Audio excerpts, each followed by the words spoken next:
நீலகிரி பாராளுமன்ற தொகுதியில் வந்து மத்திய அமைச்சர் எல்முருகன் போட்டியிடுவார் என்ற ஒரு அடிப்படையில் தீவிரமாக கடந்த சில மாதங்களாக ஒரு பணியாற்றி இந்த சூழலில் திடீரென அவருக்கு வந்து மாநிலங்களவை தெரிவித்திருக்காங்க. ஆனால் முருகன் ஐயா அவர்களை நாங்கள் யாரும் வந்து நீலகிரியில் நீங்கள் போட்டிடுங்கன்னு சொல்லவே இல்லைங்க. முருகன் ஐயா அவர்களுக்கு நீலகிரி தொகுதியை நீங்கள் தயார்படுத்தி கொடுக்க வேண்டும் என்று சொல்லியிருந்தோம். அதே மாதிரி நீங்கள் பார்த்தீங்கன்னா ஒரு தொகுதி, இந்த தொகுதிக்கு நம்முடைய பொறுப்பாளர்கள் இருக்கிறாங்க, கோயம்புத்தூருக்கு இருக்கிறாங்க, பொள்ளாச்சிக்கு இருக்கிறாங்க. ஸோ அவருடைய தொகுதி நாங்கள் என்ன கட்சியிலிருந்து முருகன் அவர்களுக்கு ஐயாவை கொடுக்கணுமோ அந்த பணியை செஞ்சு தொகுதியை தயார்படுத்தினாங்க. சுற்றுப்பயணம் போகணும், மக்களை சந்திக்கணும். மற்றபடி பாரதிய ஜனதா கட்சியை பொறுத்தவரை நீலகிரிக்கான வேட்பாளர் தயாராக இருக்கிறாங்க. எல்லா ஊர்களுக்கும் தயாராக வைத்திருக்கின்றோம். அவங்க அந்தந்த பொறுப்பை செய்யணும். முருகன் ஐயா அவங்க பொறுப்பை செஞ்சுட்டாங்க. இப்போவும் முருகன் ஐயா அவர்கள் தொடர்ந்து நீலகிரி பாராளுமன்றத்தில் சுற்றுப்பயணத்தில் இருப்பாங்க.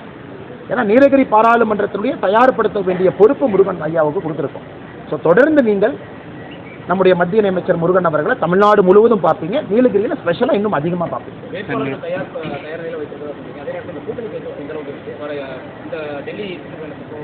ஆனால் டெல்லி வந்து செயற்குழு மீட்டிங் அதெல்லாம் போதுங்கன்னா அது ரொட்டீன் மீட்டிங்கன்னா எலெக்ஷனுக்கு முன்னாடி கொஞ்சம் இம்பார்ட்டன்ட் மீட்டிங்கும் கூடாது. பிரதமர் இருக்காங்க. மற்றபடி கூட்டணி பேச்சுவார்த்தை எந்த நேரத்தில் அறிவிக்கணும், எப்படி நம்முடைய தன்மை இருக்கோ அதுக்கான தலைவர்கள் இருக்கிறாங்க, பார்லிமெண்ட்ரி போர்டு இருக்குது. சரியான நேரத்தில் அதை அறிவிக்கிறோம். நேற்று சண்டிகரில் நடந்த மீட்டிங்கில் ராகுல் காந்தி காங்கிரஸ் கட்சி ஆட்சிக்கு வந்தால் மினிமம் எம்எஸ்பிக்கு வந்து லீகல் சப்போர்ட் கிடைக்கும்னு சொல்லியிருக்காரு. ஃபஸ்ட்டு கையெழுத்து அதை தான் போடுவோம்னு சொல்லியிருக்காரு. அதை எப்படி பார்க்குறீங்க? ஆனால் கொஞ்சம் நான் டீட்டெயிலாக பேசணும், தப்பாக நினச்சிக்காதீங்கண்ணா. ஏன்னா இது வந்து மக்களுக்கு வந்து உண்மையாலுமே தெரியணும். ஆனால் இன்றைக்கி வந்து சில விவசாய நண்பர்கள் வந்து நாங்கள் டெல்லியை நோக்கி போகிறோம், இது புதுசில்லை, விவசாய சட்டத்திற்கும் டெல்லியை நோக்கி வரணும்னு வந்தாங்க. அப்புறம் செங்கோட்டையில் போய் ஒரு கொடி ஏற்றுனாங்க, அதெல்லாம் நம்ம பார்த்தோம். ஆனால் இன்றைக்கி பாரதிய ஜனதா கட்சி ஆட்சிக்கு வருவதற்கு முன்பு இந்தியாவிலே குறைந்தபட்ச ஆதரவு விலை என்பது 2 அல்லது 3 விவசாய பொருட்களுக்கு இருந்துச்சு. இன்றைக்கி நாம் 22 பொருள் கொண்டு போயிருக்கோம். அதாவது 9 ஆண்டு கால ஆட்சியில் 22 பொருளுக்கு மேலே குறைந்தபட்ச ஆதரவு விலை. அதுவும் MS சுவாமிநாதன் ஐயா அவர்கள் பரிந்துரையின்படி 50% காஸ்ட் ப்ரைஸ் ப்ளஸ் 50%, அதாவது 150% உற்பத்தி விலை, அதுதான் குறைந்தபட்ச ஆதரவு விலை. இன்னைக்கு விவசாய நண்பர்கள் என்ன கேட்குறாங்க, எல்லா பொருளுக்கும் குறைந்தபட்ச ஆதரவு விலை சொல்லுங்கள், சட்டத்தில் போடுங்கன்னு கேட்குறாங்க. ஆனால் இன்னைக்கு இந்திய அரசினுடைய ஆனுவல் பட்ஜெட்டு 45 லட்சம் கோடினா, இந்த நம்ம பிப்ரவரியில் போட்டுக்கிற பட்ஜெட்டு 45 லட்சம் கோடி. இப்போ குறைந்தபட்ச ஆதரவு விலையை நீங்கள் சட்டமாக கொண்டு வந்தால் அதற்கு மட்டும் 40 லட்சம் கோடி தேவைப்படும். இந்த ராகுல் காந்தி அவரெல்லாம் படிக்கிறாரான்னு எனக்கு சந்தேகமே. ஆனால் 40 லட்சம் கோடி தேவைப்படும். 45 லட்சம் கோடி தான் உங்களுடைய வருஷத்துக்கான பட்ஜெட். குறைந்தபட்ச ஆதரவு விலை சட்டமாக கொண்டு வந்தீங்கன்னா 40 lakh crore. ஸோ இதே ராகுல் காந்தி அன்னைக்கு காங்கிரஸ் ஆட்சியில் இருந்த பொழுது விதர்பால, காலகண்டியில், வேற பகுதியில் விவசாயிகள் தற்கொலை செய்து கொண்டிருந்த பொழுது எங்கே போனாங்க? இன்றைக்கு விவசாயிகளுக்கு, விவசாய பெருமக்களுக்கு 6000 ரூபாய் கௌரவ நிதியிலிருந்து ஒரு திட்டமும் பார்த்து எனக்கு 1 ஹெக்டருக்கு உரவு யூரியா சப்சிடி மட்டுமே 8909 ரூபா. எவ்வளோ விஷயம் நம்ம பண்ணுறோம். பிரணம் திட்டம் எல்லாம் நீங்கள் பாருங்கள். அதனால் மோடி அவர்களுக்கும் மத்திய அரசுக்கும் தெரியும், விவசாயிகளோடு இருக்கும். நம்முடைய 2 அமைச்சர்கள் பேச்சுவார்த்தை நடத்தியிருக்காங்க. பியூஷ் கோயல் அவர்களும் அர்ஜுன் முண்டா அவர்களும் பேச்சுவார்த்தை நடத்தியிருக்காங்க. விவசாய அமைச்சர் திரு முண்டா அவர்களே 2 முறை பேச்சுவார்த்தை நடத்தியிருக்கிறாங்க. பேச்சுவார்த்தையிலும் தீர்வு இருக்கணும். விவசாய பெருமக்களோடு இருக்கும். நம்ம எப்பொழுதுமே தொடர்ந்து 2 மாநிலத்தில் இருக்கக்கூடிய விவசாய குரூப்பு சும்மா டெல்லிக்கு வந்தால் என்னென்ன அர்த்தம்? இன்னைக்கு தமிழ்நாட்டில் பார்க்க நேற்று விவசாய நண்பர்கள் டெலிகாம் டவர் மேலே திருச்சியெல்லாம் போனாங்க. அந்த விவசாய நண்பர்கள்ட்ட நான் கேட்குறேன், குறைந்தபட்ச ஆதரவு விலை கரும்புக்கும் நெல்லுக்கும் உயர்த்துறன்னு திமுக சொன்னாங்களா தேர்தல் அறிக்கையில்? 1 குவிண்டலுக்கு 1 டன்னுக்கு கரும்புக்கும் நெல்லுக்கு சொன்னாங்க. அதையே எடுத்து போராட மாட்டாங்க. திமுக தேர்தல் வாக்குறுதி 66 நம்பர் 68 நம்பர் 2 படித்து பார்த்தீங்கன்னா ரேஷன் கடையில் தேங்காய் எண்ணெய் கொடுப்போம் 66, 68 மரச்செக்கு எண்ணெய். அதை பற்றி ஏன் பேச மாட்டாங்க? ஆனால் தமிழகத்தில் இருக்கக்கூடிய சில விவசாய குரூப்புகளுக்கு அவங்களுக்கு எலெக்ஷன் வந்தால் மட்டும்தான் கண்ணு ஓப்பன் ஆகும். நானும் விவசாயி தானே, எங்களுக்கு இல்லாத அக்கறையா? நாங்களும் விவசாயி தான். சும்மா அந்த விவசாய நண்பர்கள் இப்போ கிளம்பி வந்து நான் டவர் மேலே ஏறுறேன், நான் வந்து திருச்சியில் ரோட்டை பிளாக் பண்ணுவேன், நான் வந்து அப்படி பண்ணுறேன்னா, நீங்கள் உண்மையாலுமே விவசாயிகள் மீது அக்கறை இருந்தால் கல்லுக்கடையை திறப்போம். திமுக தேர்தல் வாக்குறுதி 66, 68 செயல்படுத்த வைப்போம்.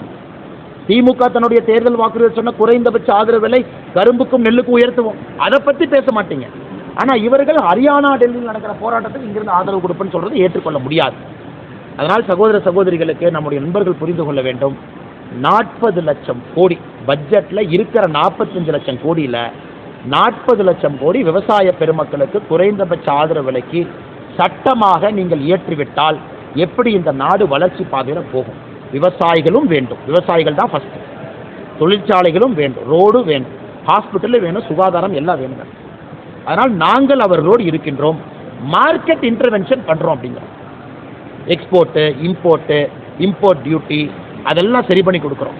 சின்ன வெங்காயத்துக்கு வந்து ஏற்றுமதி தடை வேணுமா, இறக்குமதி பண்ணணுமா, எல்லாம் பண்ணுறோம். உங்களுக்கு எந்த காலகட்டத்தில் ஒரு விவசாய பொருளுக்கு பிரச்சனை இருக்கோ அப்பப்போ மத்திய அரசு சால்வ் பண்ணி கொடுக்குறோம். அதே நேரத்தில் சட்டமாக இயற்றுவது என்பது இயலாது என்பதை விவசாய நண்பர்களுக்கு நம்முடைய அமைச்சர்கள் அவர்கள், அமைச்சர் பெருமக்கள் பொறுமையாக அமர்ந்து பேசுகிறாங்க. ஆனால் உள்ள பாலிடிக்ஸ் வந்தால் எப்படின்னு சம்மந்தமே இல்லாத ராகுல் காந்தி எங்கேயோ இருந்து ஜம்ப் பண்ணிக்கிறாங்க. 40 லட்சம் கோடிக்கு நான் கையெழுத்து போடுவேன். அண்ணே, ஆட்சிக்கு வராதவங்க என்ன வேணாலும் சொல்லானே, ஆட்சிக்கு வரப்போகிற நாம ஒரு வார்த்தை சொல்லும் பொழுது அளந்து பேசணும்லண்ணே. ராகுல் காந்தி அவர்கள் அடுத்த 60 நாளைக்கு என்ன வேணாலும் பேசுவார். ஆனால் ஆட்சியில் நாம் இருக்கோம், ஆட்சியில் நாம் இருக்க போகிறோம். அப்படி இருக்கும் பொழுது திமுக காங்கிரஸ் மாதிரி பொய்யான வாக்குறுதி நம்ம கொடுக்க போகிறதில்லை. என்ன முடியுமோ அதை மட்டும்தான் சொல்லுவோம். அது எப்படி செயல்படுத்துவோம் என்பதையும் சொல்லுவோம். இதை நம்முடைய தமிழகத்தில் இருக்கக்கூடிய பெருமக்கள் இதை உணர்ந்து கொள்ள வேண்டும். குறைந்தபட்ச ஆதரவு விலை சட்டமாக கொண்டு வந்தால் 40 லட்சம் கோடி தேவைப்படும். மத்திய அரசினுடைய பட்ஜெட்டை அப்போ வரி போடலாமாண்ணே? வரி போடுவோமா? 40 லட்சம் கோடி எப்படி வருது? வரியும் போடக்கூடாது, நமக்கு பிரச்சனை. வரியும் போடக்கூடாது, வர்ற வரியில் பட்ஜெட்டை பேலன்ஸ் பண்ணணும். ஃபிஸ்கல் டெபிசிட்டு 3.64 தாண்டக்கூடாது, அதுக்குள்ளே வரியை போடணும். பணவீக்கம் அதிகமாகக்கூடாது, இன்ஃப்ளேஷனை கண்ட்ரோலில் வைக்கணும். எப்படிங்க என்ன முடியும்? அதனால் விவசாய பெருமக்களும் பெருந்தன்மையாக, விவசாய பெருமக்களுக்கு எங்களுடைய வேண்டுகோள், 2 கரம் கூப்பி வேண்டுகோள், பெருந்தன்மையாக நீங்கள் நாட்டை பார்க்கணும். எல்லா மக்களும் நன்றாக இருக்க வேண்டும். திரும்ப நம்ம டிராக்டர் எடுத்துகிட்டு போகிறது, டெல்லியை சுற்றி அடைச்சி வைக்கிறது, டென்ட் போட்டு அங்கேயே தங்குறது, இது எத்தனை பேர்த்துக்கு தொந்தரவுண்ணே? எத்தனை பேர்த்துக்கு தொந்தரவு?